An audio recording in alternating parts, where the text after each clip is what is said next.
Hello everyone, I'm Hot Rod Bob, and you've got GAAS, the Great American Auto Scene. Since 1990, your source for automotive information and some fun facts. Now, those of you that know me know that I'm kind of a Ford fan, and a Mopar fan, and a Chevrolet fan. And, well, if it's got four wheels on it, chances are something about the car I like, whether it's European, Japanese, or American. But one of the cars that I have a soft spot in my head for and have since I started driving is the Ford Falcon. Now, Ford came out with their compact car in 1959 as a 1960 model.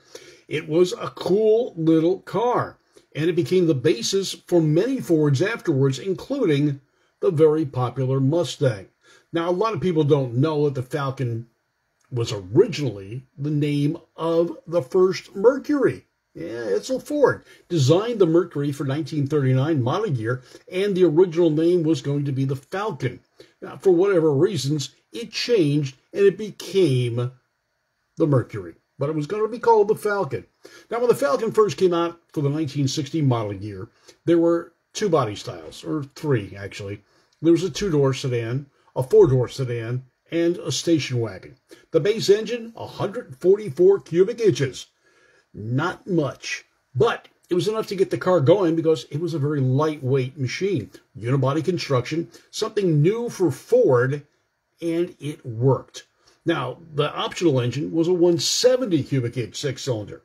The 144 had about 90 horsepower. The 170 had 101. Not ground power, or not going to be ground shaking, but they did get out of their way. And they did pretty good.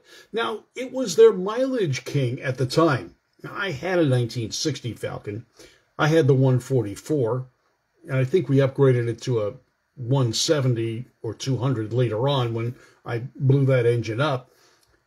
But the best mileage I was ever able to get was about 20 miles per gallon, which in the days of V8s and high performance, that was a pretty good mileage reading. I had a 3-speed manual.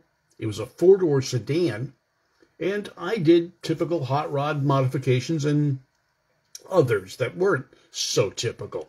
But we'll talk about that another time. So the Falcon was introduced in 1960, and it was up against the Corvair, the Valiant, which was from Plymouth, and the first compact from Dodge, which was not the Dart. Now, the Dart was a full-size car, stripped-down model. The first compact from Chrysler's Dodge division was the Lancer. Yes, the Lancer. That name came back later on, but it only stuck on their compact for 2-3 years. 1963 was the last of the Lancer nameplate. In 1964, I believe it was, could have been 1963, the name was changed to Dodge Dart, and the full-size Dodge, the Dart, was eliminated. It's coveted by some guys because it was a lightweight full-size sedan, and you could get up to 413 cubic inches worth of muscular Mopar power. But back to the Falcon.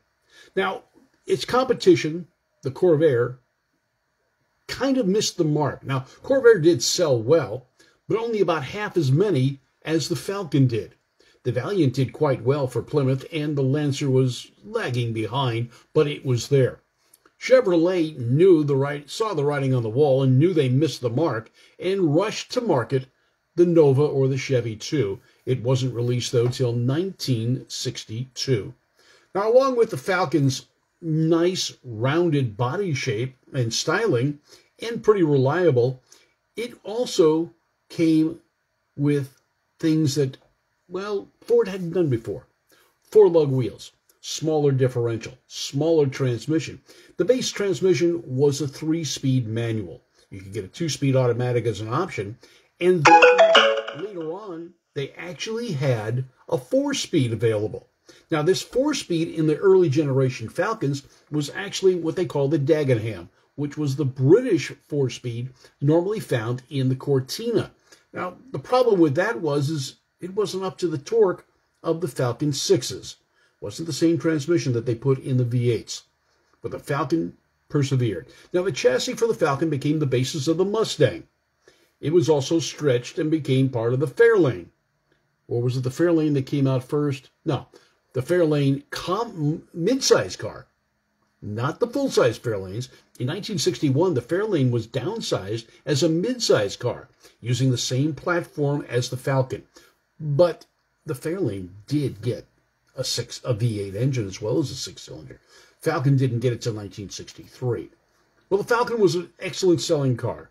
It ran, the name ran anyway, through 1970. But by 1969-70, things were changing. And when it was introduced for the 1970 model year, it was actually based on the Torino chassis, which was pretty much the same thing as the Falcon chassis, just stretched. But it was a notchback or a coupe Torino.